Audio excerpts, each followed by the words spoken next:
seek God through me. Yes. I'm the head of her. She's the head of the household. And we're just following that order. So I just thank you so much. This is my third time calling. And you just said so much light, insight on peace right here on earth. Life can be a whole lot simpler. We just make it so complex. Are you doing the silent prayer every morning, every night?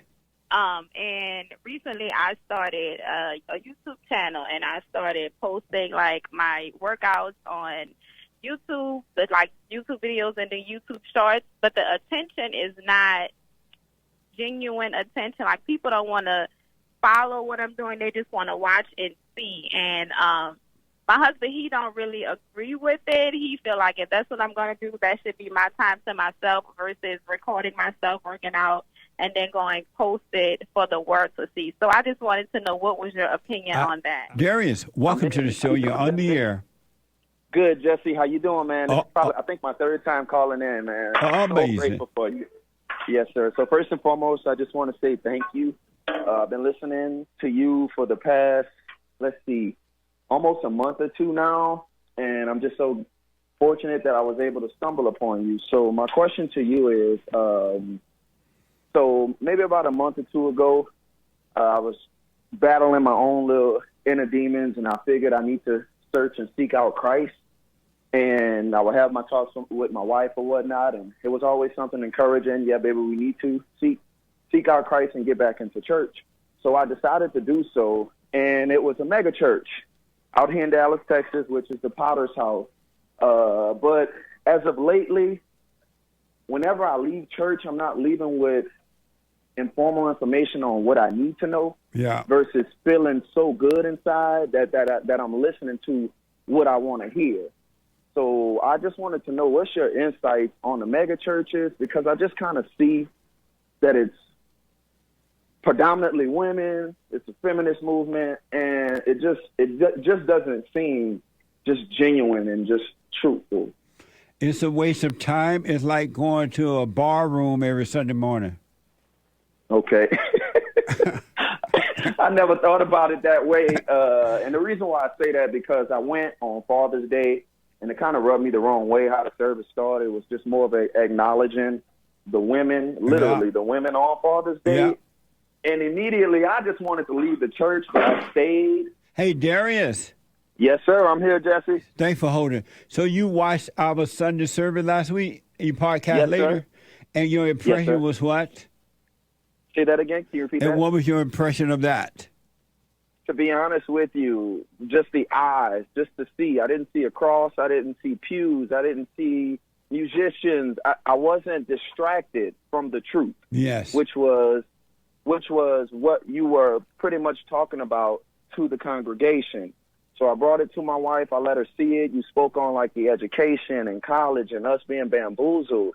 And I've been feeling this way for a very long time, but I just felt like I was the outsider with the way I'm thinking versus everyone else. And just to kind of compare to like your church versus the church I go to, it just seems like a circus show. Yeah. You know, it's pretty much what you want to hear versus what I need to know, so I can go out and apply it Monday through Saturday and come back Sunday to refresh myself for the week. So I was just asking, what's your insights? Because I haven't been back to the church now that his daughter is ordained, and I just ran clean away because, I haven't been back since. Oh, like, I don't want to hear from, a woman trying to tell a man how to go about life. Yeah. And my wife, she's like, why not? I explained it to her.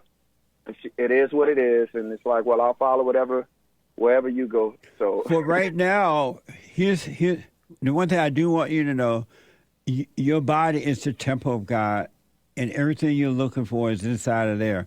And if you want some really good fellowship, which is good to have, you can watch our church on Sunday mornings, either live or podcast. And it's on at 11 a.m. It starts at 11 a.m. Pacific time and 2 p.m. Eastern time at rebuildingtheman.com/church. And if it's meant for you to fellowship somewhere else, you'll see it. It'll happen naturally without you having to look for it. Yes, sir. All right. Your wife is willing to follow you? Yes, sir, she is. Oh, good. She watches you a lot. I turned her on to you, as well as the late Kevin Samuels, and she was the same way, brainwashed, just whatever her mom would say to her, because she grew up without her dad. And, Yeah. She was one with an attitude, strong, independent, I don't need no man. And eventually I stopped being a beta Nice. and left and came to Texas, and it was like, look, this is the deal. This is what I'm doing. You either get on board or this won't work. So now our life is in order. It's gotten better from what it was. Yes. We've been married now for 5 years. We've been together for 15, but married for 5 years now. So Right on. now we're starting to understand the order, which you definitely taught me.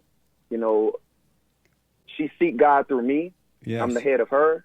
She's the head of the household. And we're just following that order. So I just thank you so much. This is my third time calling. And you just said so much light, insight on peace right here on earth. Life can be a whole lot simpler. We just make it so complex. Are you doing the silent prayer every morning, every night? I'll be honest, Jesse. I did it last night. I did it this morning. I'm not consistent, but I am doing it. I do find myself, I didn't realize that I had so much thoughts in my head to the point where I would have headaches, and it was all just evil thoughts. So now I'm literally having a silent prayer to where I'm falling asleep, and it's a good thing. Well, And I highly recommend you stay with the silent prayer, man, because the devil that has made a home in your mind and emotion, he doesn't want to depart. He has no power, no authority but to deceive you. And whenever you believe the thoughts, you're worshiping the devil. So I highly recommend that you do the silent prayer so you can catch the thoughts. You will get to a point where you will catch them before you believe in them and they overtake you. But and so I highly recommend you do it. Don't let the thoughts talk you out of it. He doesn't want you to be still. He'd rather you hoop and holler than to be still and know God. So stay with it, all right? Yes, sir. I appreciate it, Jesse. All right. Thanks for your call, buddy. Thank you. Okay. Yes, sir. Amazing. Amazing. Nice. All right, buddy. Amazing. Tiara, welcome to the show. You're on the air. Hello, Jesse. How are you? All is well. How are you? I'm doing well, thank you. Good. So, I was calling because I don't know if you remember Darius, who you just spoke to. Yes.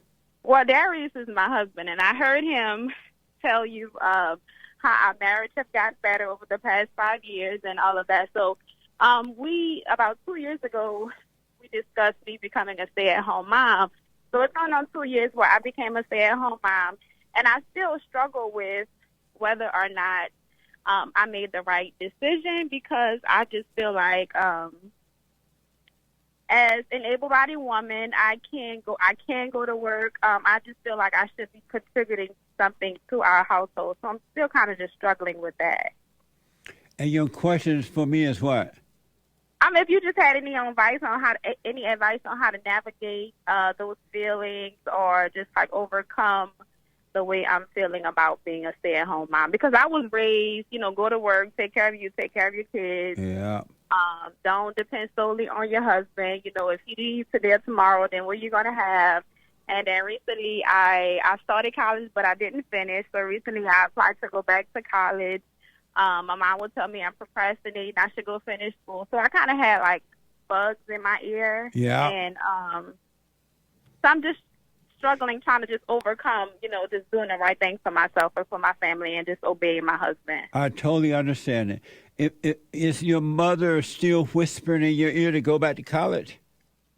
Yeah, like I mentioned to her that I applied, and she was all for it. And then she visited us last month, and she asked me what was the update. I said, well, I was going to wait because I just enrolled my kids back in school. I have 3 sons. They play football. So I'm kind of busy, and I don't really have the time. So her response was, oh, you're procrastinating. If you don't do it now, you'll never get it done, and all of that. So why don't you give her the finger? She's trying to destroy your marriage.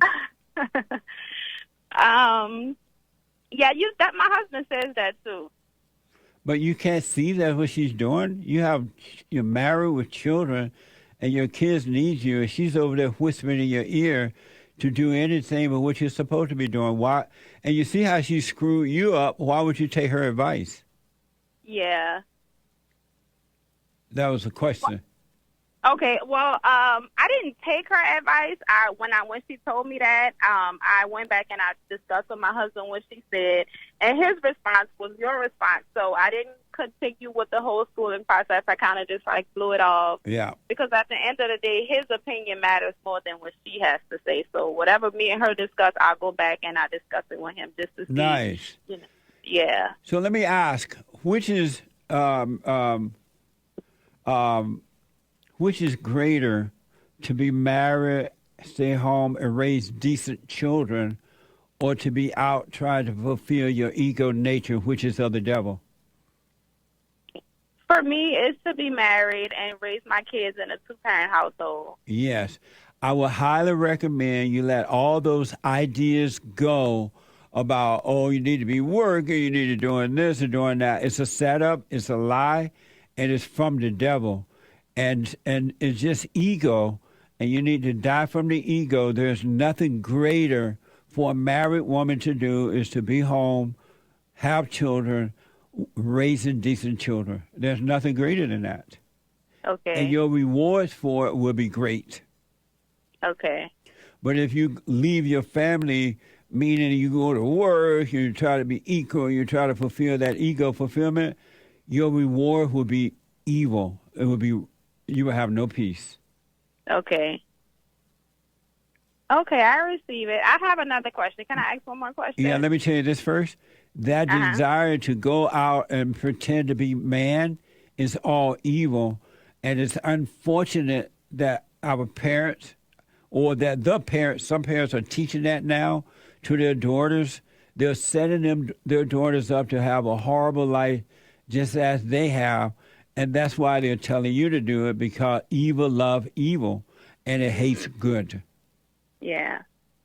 Yeah, because honestly, my life has gotten better since I decided to become a stay-at-home mom. Yeah. Prior to that, my husband and I were both working full-time. The kids were in before-school care, after-school care, so it was like we barely was spending any time with the kids. They were being babysat literally all day. Now I can get up in the morning, I make everybody breakfast, everybody go off to school and work. So things have gotten easier since we made that decision. That's right. Well, then don't let that be a question anymore in your mind about going out to work. Look how amazing it is already. And it can only get better by you being right and doing right. Yeah. And don't compare yourself to anyone else. Don't try to be like those other women. They are unhappy. And when your mother brings that mess to you, you rebuke her, tell her you don't want to hear that, and that this is your life, this is your family, and for her to stay out of it. Okay. Have you forgiven her for what she's done to you? Yeah, I have. And we talked about it. I have. Nice. And go ahead. You had another question for me. So my other question was, I'm really into fitness. And recently I started a YouTube channel, and I started posting my workouts on YouTube, with YouTube videos and then YouTube shorts, but the attention is not genuine attention. People don't want to follow what I'm doing. They just want to watch and see. And my husband, he don't really agree with it. He feel like if that's what I'm going to do, that should be my time to myself versus recording myself working out and then going post it for the world to see. So I just wanted to know, what was your opinion on that? I totally agree with him. You're a married woman, and all you're doing is causing men to lust after you. Okay. So stop being a temptation like that. And I want to encourage you, it sounds like you got a nice marriage going on right now. Both of you seem to be working on yourself. Paradise is yours, and it's greater than some guys sitting on the other end of a video lusting after you. So do your exercise, you work on yourself, and you'll be fine. Really, you will not regret it. Okay. Because all that stuff that you posted and all, it's just ego, and ego is of the devil, and you don't want to feed your ego or feed anyone else's ego. You want the total light to shine through you, and you'll be just fine. Believe me. Okay. Okay. Thank you so much, Jesse. That's all I have for you today. Are you doing the silent prayer? Yeah, so my husband introduced it to me last night. We were getting ready to go to bed. He was like, "Oh, babe, hold on, we have to do the silent prayer." I'm like, "Okay." So yeah, we like he said, we haven't been consistent with it, but when we remember, yeah, we'll do it. So we'll practice. Well, make sure you remember to do it so you can be aware and you stay present with God rather than lost in your mind of the so-called past or future. Okay. And that was I'm sorry, Jesse, I don't mean to hold you up, but that was another issue I had when the boys were starting school this year. I was just so pressed about getting everything beforehand and making sure we had everything beforehand. And he referenced something you said about living in the moment, stop Yes. worrying about the future or what's to come, or just focus on the present. So yeah, I'm learning that too. Right on. Well, you're blessed that you have a husband that is leading you rather than into your dark world. And it's not your world, but the world of hell. And so you're fortunate. Count it all joy and just simply live your life. Don't compare yourself to anyone. Don't try to be like anyone else. And wish everybody else well. Don't resent them, but don't try to be like them. And you'll be just, you haven't seen paradise yet. It gets better and better, all right? Okay, I will do just that. Thank you so much. You're welcome. Amazing. Stay with it. Okay. Okay, I will. All right. Amazing.